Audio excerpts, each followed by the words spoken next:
नमस्कार, मैं हूं प्रतीक्षा मिश्रा और दिल्ली पुलिस दिस वीक में आपका स्वागत है। राजधानी में रह रहे वृद्धजनों की सुरक्षा और कल्याण सदैव दिल्ली पुलिस की प्राथमिकता रही है। अंतर्राष्ट्रीय वृद्धजन दिवस के मौके पर दिल्ली के उपराज्यपाल द्वारा लॉन्च किए गए कुटुंब ऐप और वरिष्ठ नागरिकों के लिए अनेक कार्यक्रम आयोजित कर दिल्ली पुलिस ने इस बात को एक बार फिर साबित कर दिया है। एक रिपोर्ट।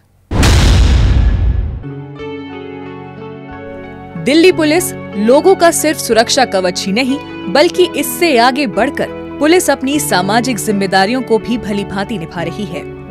खासकर राजधानी में रह रहे वृद्धजनों की सुरक्षा, कल्याण और भलाई के लिए दिल्ली पुलिस समय समय पर अनेक कदम उठाती रहती है ताकि उन्हें किसी प्रकार की परेशानी ना हो और वो शांति और सुकून से अपना जीवन यापन कर सके।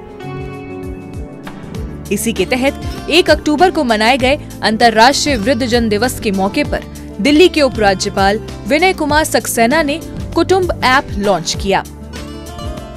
इस मौके पर दिल्ली पुलिस आयुक्त संजय अरोड़ा व अन्य वरिष्ठ अधिकारी भी मौजूद रहे। ये ऐप दिल्ली में रह रहे वृद्धजनों की देखभाल और उनकी सुरक्षा पुख्ता करने के साथ साथ उनके जीवन को बेहतर बनाने में पुलिस की मदद करेगा। इतना ही नहीं, ये ऐप वरिष्ठ नागरिकों की आवश्यकताओं को पूरा करने में भी सहायक होगा। आज की रिक्वायरमेंट है और सिटीज में इस तरीके के बदलाव आ रहे हैं, उससे जो सबसे ज़्यादा अगर वनरेबल कोई पर्सन है वो हमारा जो है सीनियर सिटीजन है। जिस तरीके के आजकल फ्रॉड्स हो रहे हैं उसमें भी सबसे ज़्यादा अगर कोई वनरेबल है तो हमारा सीनियर सिटीजन है। इस तरीके के ऐप से मैं समझता हूँ कि आने वाले समय में पुलिस के लिए जो एक फेथ होता है पब्लिक का, तो वो बहुत ज़्यादा बढ़ेगा। कुटुंब ऐप का उद्देश्य समय समय पर वरिष्ठ नागरिकों के लिए दौरे सुनिश्चित करना, उनकी आवश्यकताओं का आकलन करने के साथ ही उनके सामने आने वाली समस्याओं का समाधान तलाशना है। इसके अंतर्गत पुलिसकर्मी वृद्धजनों के पास जाकर उनसे बातचीत कर उनकी स्थिति को परखेंगे, जिसके अनुसार उनकी जरूरतों का मैट्रिक्स तैयार किया जाएगा। शहादरा और दक्षिण पश्चिमी जिलों में इसे पायलट प्रोजेक्ट के रूप में संचालित किया गया है। वरिष्ठ नागरिकों व उनकी RWA से प्राप्त फीडबैक को इस ऐप में शामिल किया गया है। इस ऐप के माध्यम से दिल्ली पुलिस को वरिष्ठ नागरिकों के भूस्थानिक डेटा के साथ साथ उनकी शारीरिक, मानसिक जरूरतों की जानकारी मिल सकेगी। इससे वरिष्ठ नागरिकों की देखभाल व उन्हें सुरक्षा प्रदान करने में आसानी होगी। आपने जिस तरीके से उसको डिजाइन किया है और जितनी माइन्यूट डिटेल्स एक सीनियर सिटीजन के उसमें लिए हैं, उससे आने वाले समय में ये मैं समझता हूँ कि ये ऐप जो है पूरे देश में भी लागू किया जा सकता है और इसका बहुत सुंदर परिणाम आएंगे। जिस तरीके से आपने इसकी मैपिंग की है और जिस तरीके से आप लोग उनसे मिल रहे हैं, जुल रहे हैं और उनके सारे रिकॉर्ड्स अपने पास ले रहे हैं, मैं समझता हूँ कि ये एक बहुत अच्छा कदम है और इसकी जितनी भी तारीफ की जाए कम है। इसके अलावा उत्तरी जिला पुलिस ने भी अंतर्राष्ट्रीय वृद्धजन दिवस को धूमधाम से मनाया। इसके अंतर्गत सिविल लाइन स्थित शाह ऑडिटोरियम में एक भावपूर्ण कार्यक्रम आयोजित किया गया। इस मौके पर उत्तरी जिला पुलिस उपायुक्त मनोज कुमार मीणा और अन्य जिला पुलिस अधिकारियों ने भी सभी वरिष्ठ नागरिकों का गर्मजोशी से स्वागत किया। इस दौरान वृद्धजनों के लिए एक शानदार सांस्कृतिक कार्यक्रम का आयोजन किया गया। इसमें दिल्ली पुलिस के ऑर्केस्ट्रा ने भी भावपूर्ण प्रस्तुति देकर कार्यक्रम में मौजूद दर्शकों को मंत्रमुग्ध कर दिया।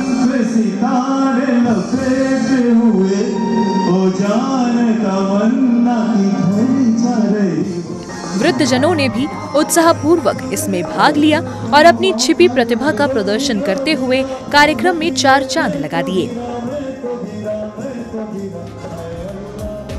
इसके साथ ही साइबर सुरक्षा जागरूकता पर एक विस्तृत व्याख्यान भी दिया गया, जिसमें वृद्धजनों को ऑनलाइन खतरों और धोखाधड़ी से खुद को सुरक्षित रखने के तौर तरीकों की जानकारी दी गई।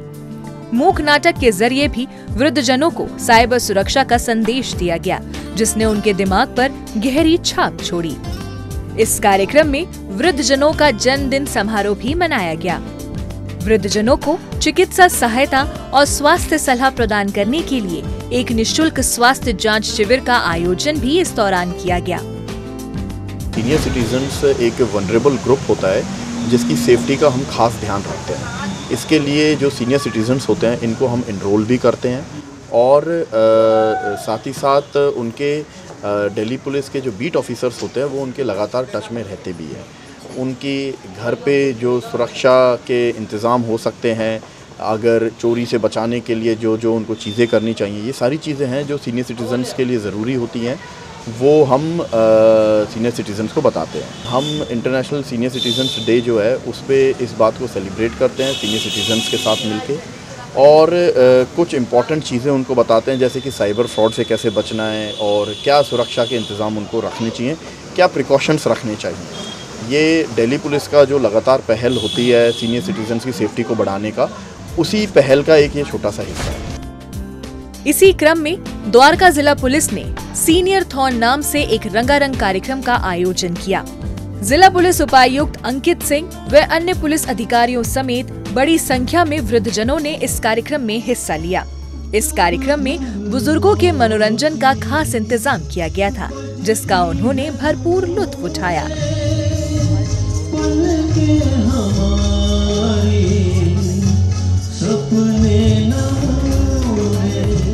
साथ ही इस दौरान वृद्धजनों ने अपने जीवन के महत्वपूर्ण अनुभव भी लोगों के साथ साझा किए।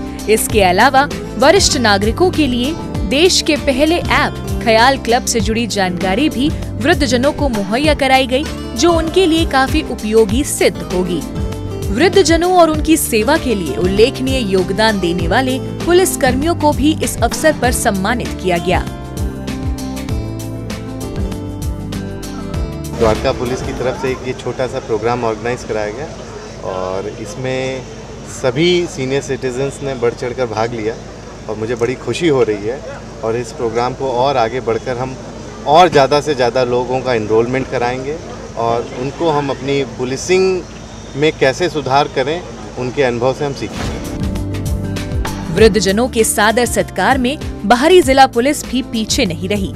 इसके तहत जिला पुलिस उपायुक्त कार्यालय में बकायदा वरिष्ठ नागरिकों के लिए रजिस्ट्रेशन मेले का आयोजन किया गया।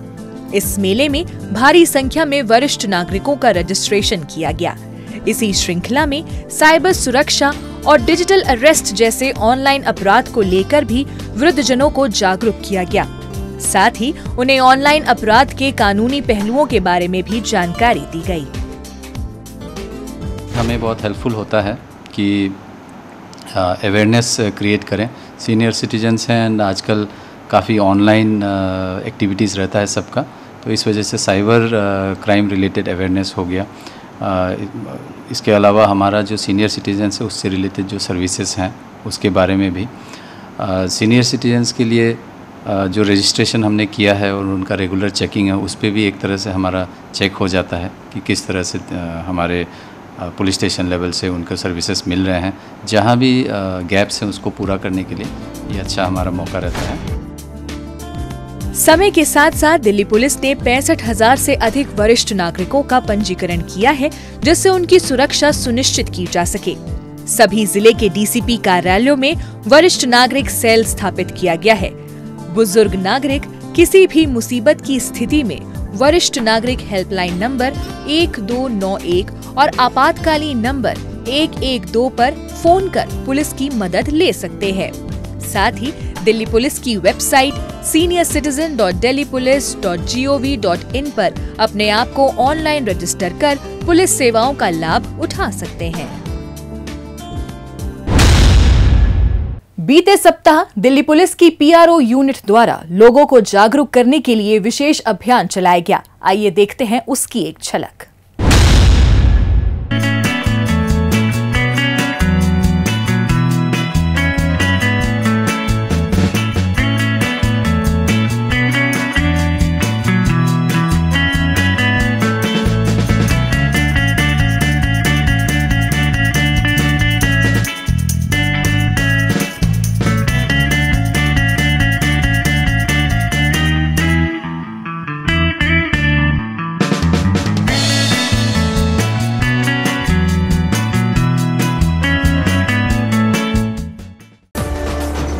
बेटा, हेलमेट बाइक की सुरक्षा के लिए नहीं, तुम्हारे सर की सुरक्षा के लिए है। पहन लो उसे। ठीक है चाचा।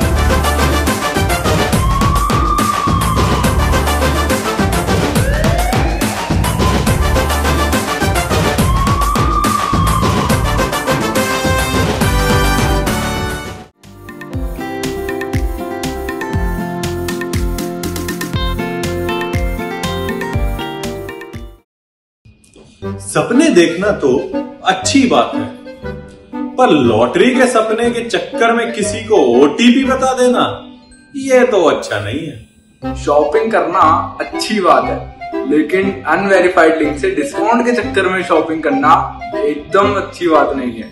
दोस्ती करना अच्छी बात है, लेकिन 2 दिन की ऑनलाइन दोस्ती में पैसे ट्रांसफर करना ये तो सही नहीं है। पार्ट टाइम जॉब करना तो अच्छी बात है, लेकिन पार्ट टाइम जॉब के चक्कर में टेलीग्राम ग्रुप में आए अनवेरिफाइड लिंक पर क्लिक करके अपनी पर्सनल डिटेल शेयर करना ये तो सही नहीं है।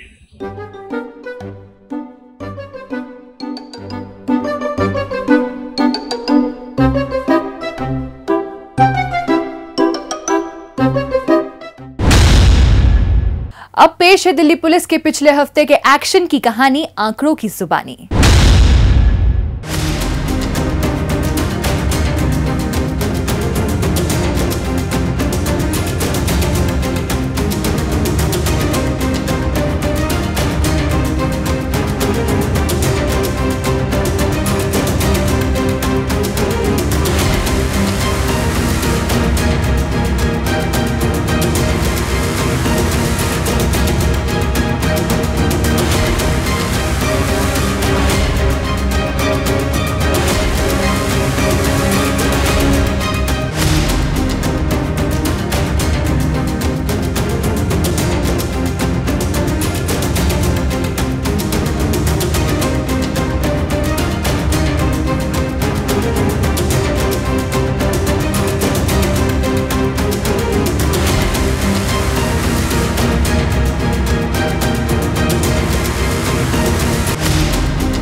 और अब डालते हैं एक नजर पिछले दिनों सुर्खियों में रही दिल्ली पुलिस की कुछ महत्वपूर्ण उपलब्धियों पर। दिल्ली पुलिस की क्राइम ब्रांच ने अवैध हथियार बनाने वाली फैक्ट्री का भंडाफोड़ करते हुए फैक्ट्री मालिक माशूक अली सहित एक तस्कर इकरान को गिरफ्तार किया है। आरोपी माशूक अली ने मेरठ में अवैध हथियार बनाने का पूरा सेटअप तैयार कर रखा था। आरोपी इकरान वहां से हथियार लेकर दिल्ली आता और यहां के बदमाशों को सप्लाई करता था। ऐसे ही एक रोज जब इकरान हथियार सप्लाई करने के लिए दिल्ली आया तो क्राइम ब्रांच की टीम के हत्थे चढ़ गया। इससे की गई पूछताछ में आरोपी माशूक अली का नाम सामने आया। इसके बाद पुलिस की एक टीम ने मेरठ में संभावित स्थान पर दबिश देकर आरोपी को दबोच लिया। आरोपियों की निशानदेही पर हथियार बनाने वाली फैक्ट्री को भी सीज कर दिया गया है। ये पुख्ता सूचना मिलने पर एक आदमी जिसका नाम इकराम है उसको इंटरसेप्ट किया कमला मार्केट के पास। जब इंटरसेप्ट किया तो उसके पास से 2 इलीगल वेपन्स मिले और 4 जिंदा कारतूस भी मिले। पूछताछ पे उसने बताया कि ये वेपन मेरठ में एक शख्स से लाता है। उस आदमी का नाम माशूक अली था। वहां जाकर उसको हमने इंटरसेप्ट किया। इंटरसेप्ट करने के बाद पूछताछ की गई उससे और सस्टेन्ड इंटरोगेशन में उसने जो हथियार बनाने वाली फैक्ट्री है उसका पता बताया। पुलिस ने आरोपियों के कब्जे से 16 देसी पिस्टल, 6 जिंदा कारतूस, 41 बैरल्स और हथियार बनाने में इस्तेमाल कच्चा माल भी बरामद कर लिया है। जीटीबी अस्पताल हत्याकांड की गुत्थी को महज 30 घंटे में सुलझाते हुए शाहदरा जिला पुलिस ने 2 आरोपी रोहित शर्मा और अर्जुन शर्मा को गिरफ्तार किया है। आरोपी झिलमिल मेट्रो स्टेशन के नजदीक एक युवक पर जानलेवा हमले में शामिल रहे हैं। इस वारदात की सूचना जीटीबी एनक्लेव थाने में दर्ज कराई गई थी। इस पर सघन कार्रवाई करते हुए पुलिस ने दिल्ली एनसीआर में लगभग 45 किलोमीटर रूट पर 120 सीसीटीवी कैमरों की पड़ताल की, जिसमें आरोपियों की पहचान कर ली गई। इसी बीच पुलिस को अपने गुप्त सूत्रों और टेक्निकल सर्विलांस से आरोपियों के बारे में महत्वपूर्ण सुराग हाथ लगा। इसके बाद पुलिस ने ताबड़तोड़ छापेमारी की और दोनों आरोपियों को उनके ठिकाने से गिरफ्तार करने में कामयाब रही। दिल्ली पुलिस की स्पेशल सेल और क्राइम ब्रांच की टीम ने नारायणा इलाके में स्थित एक लग्जरी कार शोरूम पर हुई सनसनीखेज फायरिंग के मामले को सुलझा लिया है। इस सिलसिले में पुलिस ने हिमांशु भाऊ गैंग के 3 सदस्यों को गिरफ्तार किया है।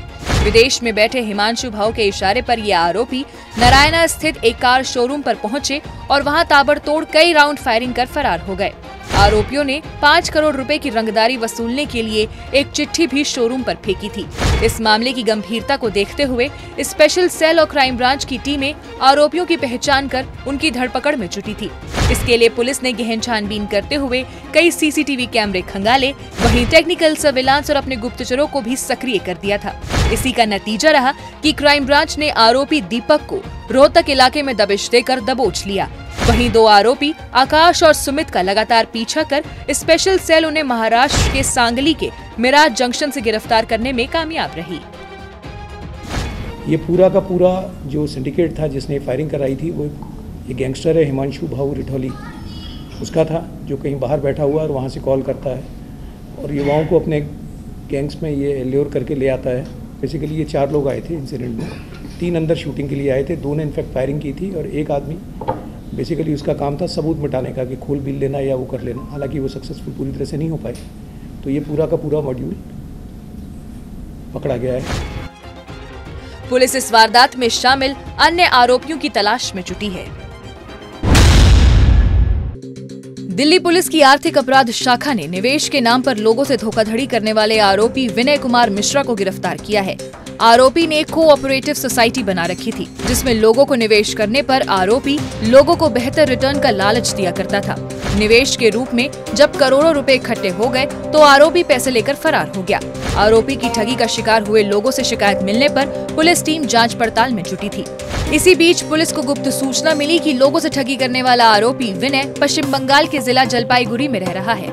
इस पर आर्थिक अपराध शाखा की एक टीम जलपाईगुड़ी पहुंची और आरोपी को गिरफ्तार कर दिल्ली ले आई।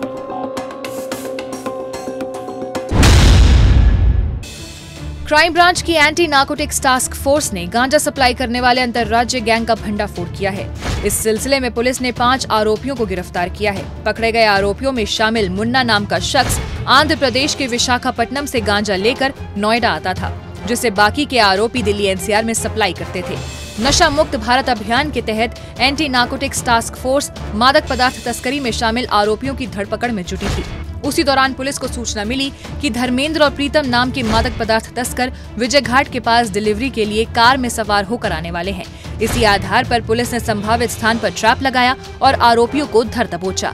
इनसे की गई पूछताछ में गांजा सप्लाई में शामिल मुन्ना, अजय और नीरज का नाम सामने आने पर पुलिस ने एक-एक कर सभी को गिरफ्तार कर लिया।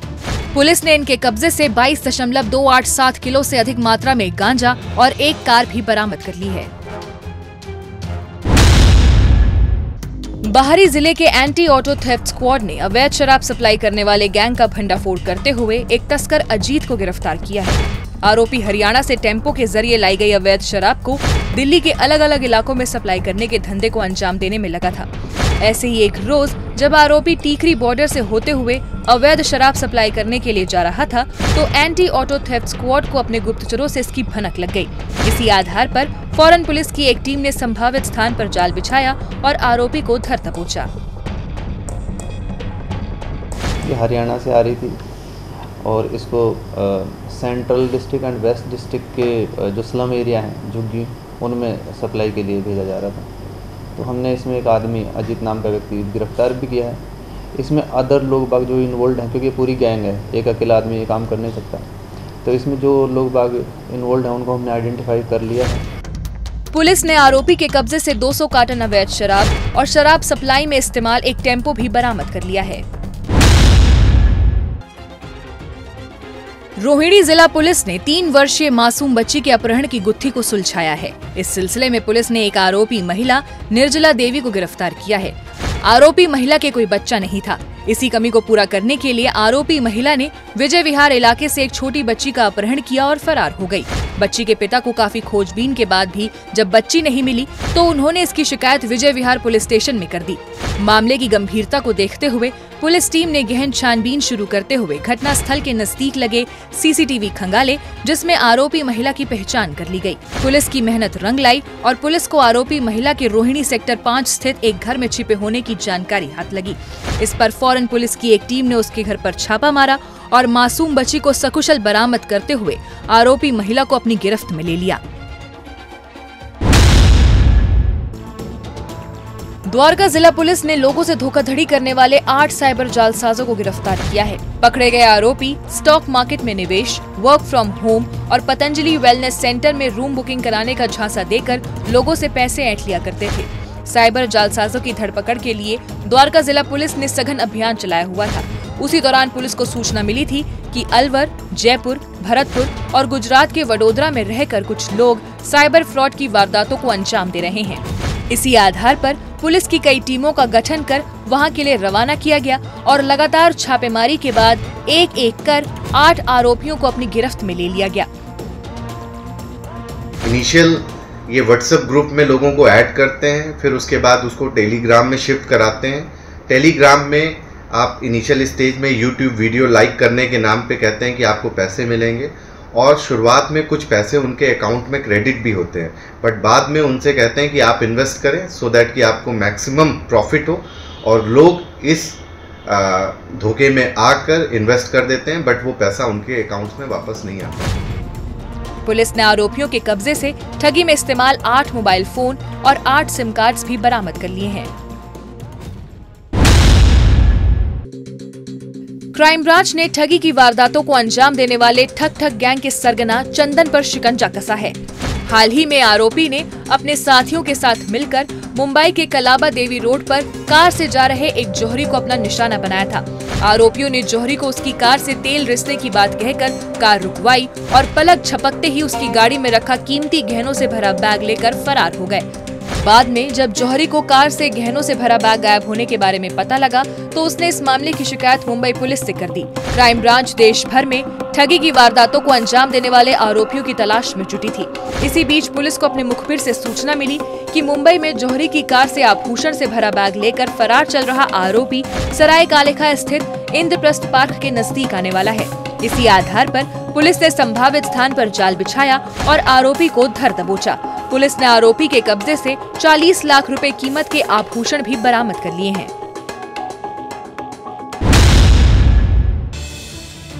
उत्तरी जिले के स्पेशल स्टाफ की टीम ने प्रतिबंधित ई सिगरेट सप्लाई करने वाले गैंग का भंडाफोड़ किया है। इस सिलसिले में पुलिस ने 3 आरोपी सादिक अली, शेख कमल और नितिन को सलाखों के पीछे पहुंचा दिया है। गुजरात का रहने वाला एक शख्स प्रतिबंधित ई सिगरेट को चाइना से करोलबाग स्थित गोदाम में मंगवाता था। इसके बाद पकड़े गए तीनों आरोपी उन्हें देश के अलग अलग हिस्सों में सप्लाई किया करते थे। स्पेशल स्टाफ की टीम को गुप्त सूचना मिली थी कि ई सिगरेट के कार्टन से भरा एक टेम्पो सेंट स्टीफन अस्पताल के पास से गुजरने वाला है। इसी आधार पर पुलिस टीम ने निर्धारित स्थान पर नाकेबंदी की और आरोपी सादिक अली को धर दबोचा। इसकी निशानदेही पर पुलिस ने करोलबाग इलाके में छापा मारकर शेख कमल और नितिन को भी अपनी गिरफ्त में ले लिया। पुलिस ने करोलबाग स्थित इनके गोदाम से ई सिगरेट के 32 कार्टन बरामद कर लिए हैं, जिनकी कीमत लगभग 2 करोड़ रुपए आंकी गई है।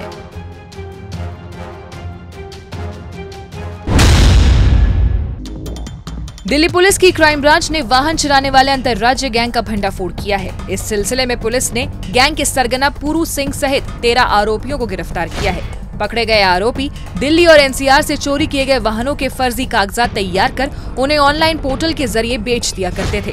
क्राइम ब्रांच को गुप्त सूचना मिली थी कि एक वाहन चोर मयूर विहार मेट्रो स्टेशन के नजदीक आने वाला है। इसी आधार पर पुलिस ने वहां जाल बिछाया और अनवर नाम के आरोपी को दबोच लिया। इससे की गई पूछताछ के बाद पुलिस ने ऑटो लिफ्टिंग की वारदात में लिप्त गैंग के 13 अन्य सदस्यों को गिरफ्तार कर लिया। देखो.com और cars24.com उनके एम्प्लॉइज भी इनके साथ शामिल थे, जिनको पूरी प्रोसेस का मालूम था, वो ताकि ये इस प्रोसेस को इतना फूल प्रूफ कर देते थे कि किसी तरीके से भी एग्जीक्यूटिव जो कंपनी का आ रहा है गाड़ी को देखने के लिए, निरीक्षण करने के लिए, चेक करने के लिए, उसको शक न हो और वो इनको ओरिजिनल ओनर समझे, ओरिजिनल अकाउंट होल्डर भी समझे, ओरिजिनल आईडी होल्डर भी समझे और आरसी और इंजन नंबर भी इन्होंने बदल रखा है। वो खरीद के चले जाते थे और इनके अकाउंट में पैसे। पुलिस ने आरोपियों की निशानदेही पर चोरी की 20 कारें भी बरामद कर ली हैं। मध्य जिला पुलिस ने 3 साल के बच्चे के अपहरण की गुत्थी को सुलझाया है। इस मामले में पुलिस ने 2 महिला आरोपी शमा, नसीम जायरा और उसके पति असलम को गिरफ्तार करते हुए एक नाबालिग को अभिरक्षा में लिया है।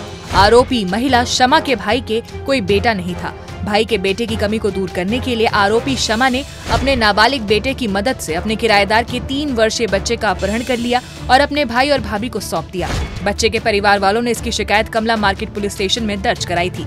इसके तहत बच्चे को सकुशल बरामद करने के लिए पुलिस ने जांच पड़ताल की और सीसीटीवी फुटेज खंगालने के बाद एक संदिग्ध को गिरफ्त में ले लिया जो बच्चे को लेकर जा रहा था। उससे पूछताछ करने पर पुलिस ने अपहरण के पूरे मामले का खुलासा करते हुए अमरोहा में दबिश देकर बच्चे को सकुशल बरामद करते हुए आरोपी शमा, नसीम जायरा और असलम को सलाखों के पीछे पहुंचा दिया है। दिल्ली पुलिस की क्राइम ब्रांच ने यमुना एक्सप्रेसवे औद्योगिक विकास प्राधिकरण में प्लॉट दिलाने के नाम पर ठगी करने वाले गैंग का भंडाफोड़ किया है। इस सिलसिले में पुलिस ने 2 आरोपी जोगिंदर सिंह और सतेंद्र को गिरफ्तार किया है। आरोपी जोगिंदर लोगों को यमुना एक्सप्रेसवे औद्योगिक विकास प्राधिकरण में प्लॉट सस्ते में दिलाने का झांसा दिया करता था। जाल में फंसे लोगों से ये अपने खातों में लाखों रुपए ट्रांसफर करवाता और बदले में उन्हें सतेंद्र द्वारा तैयार किया गया फर्जी दस्तावेज थमा देता था। इस तरीके से आरोपियों ने लगभग 7 से 8 करोड़ रुपए की ठगी की वारदात को अंजाम दिया था। इनकी ठगी का शिकार हुए एक व्यक्ति ने क्राइम ब्रांच में अपनी शिकायत दर्ज कराई थी, जिस पर कार्रवाई करते हुए पुलिस ने यमुना एक्सप्रेसवे औद्योगिक विकास प्राधिकरण से संपर्क साधा तो ठगी के पूरे मामले की कलई खुल गई। इसके बाद पुलिस ने कॉल डिटेल रिकॉर्ड और रकम में लेन देन के लिए इस्तेमाल बैंक खातों के जरिए आरोपी जोगिंदर के यूपी के मथुरा में रहने के ठिकाने का पता लगाया और वहां दबिश देकर आरोपी को गिरफ्तार कर लिया। इसकी निशानदेही पर पुलिस ने आरोपी सतेंद्र को भी धर दबोचा। पुलिस ने आरोपियों के कब्जे से ठगी की वारदात में इस्तेमाल एक लैपटॉप, 3 मोबाइल फोन और भारी मात्रा में फर्जी दस्तावेज भी बरामद कर लिए हैं। दिल्ली पुलिस पीआरओ टीम द्वारा डीसीपी पीआरओ सुमन नलवा को विदाई दी गई। उनका तबादला अरुणाचल प्रदेश के लिए हो गया है। इसके साथ ही अतिरिक्त पुलिस आयुक्त संजय कुमार त्यागी ने दिल्ली पुलिस के पीआरओ का कार्यभार संभाल लिया है। पुलिस मुख्यालय में दिल्ली पुलिस की महिला एवं बालिकाएं द्वारा राजधानी के सभी जिलों के वरिष्ठ नागरिकों की सुरक्षा के मद्देनजर राज्य स्तरीय सलाहकार निकाय की बैठक आयोजित की गई। इसमें दिल्ली पुलिस की महिला एवं बाल इकाई की विशेष आयुक्त छाया शर्मा समेत अन्य वरिष्ठ पुलिस अधिकारी और वरिष्ठ नागरिकों के प्रतिनिधियों ने भाग लिया। इस अवसर पर वरिष्ठ नागरिकों के प्रतिनिधियों ने पुलिस अधिकारियों के साथ अपने अनुभव साझा किए। साथ ही शहर में अपनी सुरक्षा बढ़ाने के लिए बहुमूल्य सुझाव भी दिए। उन्होंने वरिष्ठ नागरिकों की शिकायतों और मुद्दों को दूर करने में दिल्ली पुलिस के सक्रिय सहयोग की जमकर सराहना की। दिल्ली पुलिस दिस वीक में आज बस इतना ही। अगले हफ्ते दिल्ली पुलिस की कुछ और ताजा तरीन खबरों के साथ हम फिर होंगे हाजिर। लेकिन आपको हमारा ये कार्यक्रम कैसा लगा, कमेंट बॉक्स में अपनी राय लिखकर हमें जरूर बताएं। नमस्कार।